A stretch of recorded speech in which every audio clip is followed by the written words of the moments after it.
The movie tells the story of a genius programmer. His name is Fen Sheng. He works for a renowned computer company in China. Today is the day he is supposed to be promoted. This is a reward for his long dedication to the company. However, unexpectedly, the position was taken by one of his colleagues. Out of anger, Fen Sheng removed his employee badge and left immediately. Before quitting, he hacked into the company's projector system. This action caused his colleague's presentation to fail in front of the competitors. Afterward, Fen Sheng decided to move to Singapore to work for another computer company. Today is the day he flies to Singapore to join his new colleagues. On the plane, the company's supervisor introduced himself. His name is Zheng Kai and he is Singaporean. Currently, he is working at Fen Sheng's new company as a manager. After hearing this, Fen Sheng immediately questioned, "Aren't you from Hunan?" Realizing his lie had been exposed, Zheng Kai calmly responded, "I used to live in Hunan, but when I was 6, I moved to Singapore with my family." Later, Zheng Kai asked Fen Sheng, "How did you know my background?" Fen Sheng replied, "I hacked your phone system and found out your IP address is currently in Hunan, China." Fearing exposure in front of everyone, Zheng Kai quickly handed over his phone to reassure the group. After the plane landed, Zheng Kai confiscated everyone's passports and took them onto a vehicle. The group was driven to a narrow alley. Fen Sheng called home to assure his family of his safety. Meanwhile, the others were taking pictures to capture the surroundings. Suddenly, a group of thugs appeared. Without saying a word, they attacked the new employees, knocking them unconscious. Then they blindfolded everyone. Fen Sheng realized something was wrong and tried to escape. However, he didn't get far before being stopped and beaten to the ground by Zheng Kai. The new employees were then taken to a strange facility. This place was heavily guarded, with men carrying makeshift guns standing at the entrance, looking menacing. A man in charge approached and introduced himself to the group. "My name is Binkane. From now on, you will work at this facility under my supervision." The group, unaware of the danger they were in, cursed Binkane out loud. His henchmen stepped in and began beating them as a warning. Binkane, annoyed by the noise, fired a shot into the air to silence everyone. He said, "Since you're here, you must work and contribute to me." He then led them inside, introducing the place as a multi-industry business facility. It sounded legitimate, but in reality, it was a large-scale scam operation. The facility dealt in areas like stock trading, extracting money from online games, gambling, and more. There were 8 sections within the facility, including areas for luring victims, assisting victims during gambling, spreading information online, and more. Binkane showed the group the victim luring section. The employees here communicated through text messages daily to find potential victims. Their monthly salary was around $4,500, and if they achieved high revenue, their income could go up to $17,000. Afterward, Binkane took them to the upper floors. As they passed the torture room, they saw a man being brutally beaten for attempting to escape the facility. His heartbreaking screams made Fen Sheng and the new employees feel terrified. Binkane continued to lead them to the facility center. Here, they saw many young women whose job was to deal cards online.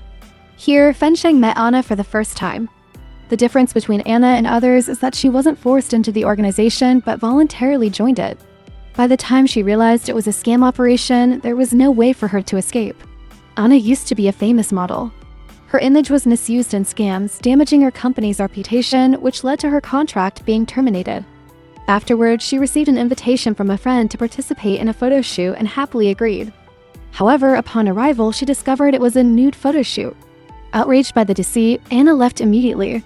Before she came to this place, she had been coerced into signing a contract by her friend. If she didn't complete the photo shoot, she would breach the contract and have to pay a penalty of $17,000. Fortunately, her close friend helped her out of the situation. Not only did Anna's friend pay off the contract fine, but they also introduced her to a high-paying job. Tempted by the lure of money, Anna flew to Singapore to join the organization. However, it turned out to be a trap set to scam Anna. When she arrived in Singapore, Binkane confiscated everyone's passports. He declared that unless they met the job targets, they would never be allowed to leave. From then on, Anna became a beautiful online card dealer for the scammers.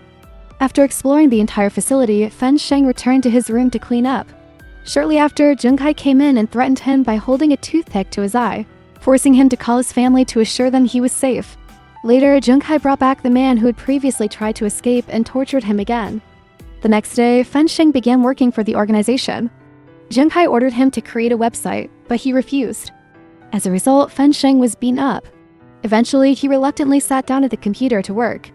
Being a programming genius, creating the website was no challenge for Fen Sheng. In no time, he successfully copied hundreds of personal data entries. Afterward, Fensheng came up with an escape plan. He tore a piece of paper into small pieces and wrote a plea for help on one of them. Then he went to the restroom and slipped the paper outside, hoping someone would find it and rescue him. Unfortunately, while hanging onto the toilet, he slipped and fell, causing a loud noise. The noise caught the attention of someone else in the restroom. That person leaned out to check the situation. It was Anna. Without saying anything, she picked up the paper and returned it to Fensheng. She then shared her story, revealing that she too was a victim like him. Anna explained that she had to meet a target of $700,000 before she could leave. At that moment, Zheng Kai appeared. Fensheng heard his footsteps and quickly hid in an empty room. To protect Fensheng, Anna lied to Zheng Kai, claiming she was on her period. After Zheng Kai left, Anna attempted to check outside but was slapped by him. He then handed her a bag of sanitary pads. Unexpectedly, a water pipe in the restroom burst, causing a loud noise. Hearing the sound, Zheng Kai returned to investigate. Fensheng panicked, tore up the plea paper, and threw it into the toilet to destroy it. However, the toilet flushed slowly, leaving some pieces visible. Realizing the danger of being discovered, Fensheng decided to pick up the paper scraps and swallow them. When Zheng Kai checked each room, he also inspected Fensheng's mouth. Luckily, Fensheng had swallowed all the paper and left no trace. At that moment, another person came in to inform Zheng Kai that the next shipment had arrived and needed his attention. Before leaving, Zheng Kai punched Fensheng out of spite. The next target of the scam organization was a successful man. He had a PhD, was consistently promoted, drove a luxury car, and had a beautiful girlfriend. One day, while talking with his friends, he saw a casino advertisement featuring Anna. His girlfriend immediately noticed something unusual and warned him to stay away to avoid trouble. However, out of curiosity and greed for high profits, Tizzy decided to give it a try. He clicked on the game and selected a beautiful card dealer who was Anna. Tizzy began betting with his available funds. Initially, he kept winning, making him believe he had a special luck with the game. He started thinking about earning unlimited money from it. But in reality, there was no luck involved. It was all part of the organization's scam tactics. The next day, Tizzy used his PhD knowledge to explain the game's rules to his friends. He calculated meticulously and concluded that the odds of losing were only 1 in 1,000. Confident in their intelligence, he believed neither he nor his friends would fall into the small odds of losing. He wanted to exploit this loophole in the game with his friends to make extra money. However, before involving his friends, Tizzy had already fallen into an endless pit himself. He logged back into the game and bet all his money in a single round. But this time, luck did not smile on him and he lost everything. The opponent he was playing against was none other than the computer genius Fensheng. Fensheng, knowing Tizzy had lost everything, befriended him through social media. He sent him information about a no-interest loan. Without hesitation, Tizzy borrowed $150,000. He used a small portion to buy a gift for his girlfriend, while the rest was used for gambling again. This time, Anna messaged him, saying the bet had doubled his money. All of this was part of a collaboration between Anna and Fensheng. At this point, Tizzy had lost all self-control. First, he took an advance of 3 months' salary and sold his limited edition expensive shoes to gamble. But all the money was lost. The $150,000 loan remained unpaid. As a result, debt collectors came to his house and threatened him. Desperate, Tizzy began selling his blood to make money, but the amount was far too little compared to his debt. The debt collectors kidnapped him as a hostage, forcing his parents to pay the ransom. His father quickly gathered enough money and finally managed to pay the $150,000 to save him. Afterward, his parents confiscated his phone to stop him from gambling further. But Tizzy didn't stop. He borrowed his girlfriend's phone to bet on football. Surprisingly, this time he won a large amount. He shouted in excitement, but his girlfriend wasn't happy. It turned out she had canceled his bet before it ended. This enraged Tizzy, and despite her repeated apologies, he accidentally pushed her aside. The next day, Tizzy went to his grandmother to borrow money. She gave him $20,000, the amount she had saved as a wedding gift for him. But this still didn't satisfy him. He took all her valuable jewelry as well. At home, he smashed furniture and used threats of self-harm to force his mother to return his phone. Once he had his phone, Tizzy took his family's land deed and used it as collateral for a $100,000 loan. Anna then contacted him, introducing a new investment program. She told him that if he deposited money, he would immediately earn a 30% profit. Without much thought, Tizzy deposited all his money into the fraudulent app. Anna successfully scammed Tizzy but felt deeply guilty. She knew she had committed a significant wrongdoing, but if she didn't follow orders, she would never escape the organization. Bincombe received the money from Tizzy and distributed it across various channels to evade police detection. After depositing the money, Anna's account immediately blocked Tizzy. He tried to contact her but received no response. All the money that his grandmother and parents had saved was completely gone. His parents immediately reported the scam to the police. They also called his girlfriend to help find him. At the end of his rope, Tizzy chose to end his life to atone for his mistakes. Ignoring his girlfriend's pleas, he couldn't face the shame of his failure. The police stated that from the beginning, Tizzy had fallen into a trap. It was a virtual game, and no matter how much he won, he could never withdraw the money. After this operation, Bingham collected the money and distributed it among the organization. Fensheng, who had made the greatest contribution, only took a single banknote. Anna thought she might be released and allowed to go home, but that was just naive hope. Once someone enters the scam organization, no one leaves unharmed. Anna approached Bingham, asking him to keep his promise, but he refused.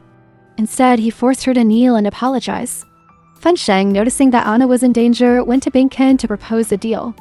He suggested creating a customer service website operated by machines. This allowed Fensheng to live in a slightly better environment. Later, the organization arranged a trip for employees to take photos to send to their families. Fensheng also took a photo and sent it to his close friend. Thanks to the new program developed by Fensheng, the organization required fewer workers. As a result, Bingham decided to release the captives. Fensheng seized the opportunity to write the Ministry of Foreign Affairs phone number on the single banknote he received. He gave the note to his friend, instructing him to call the number for help once he escaped. The next day, Fensheng overheard from Bingham that the organization wasn't releasing people as promised. Instead, they were selling them to another facility for $4,000 per person. That night, as the captives were being transported to the new facility, Jiang Kai, lacking money to buy cigarettes, used Fensheng's banknote.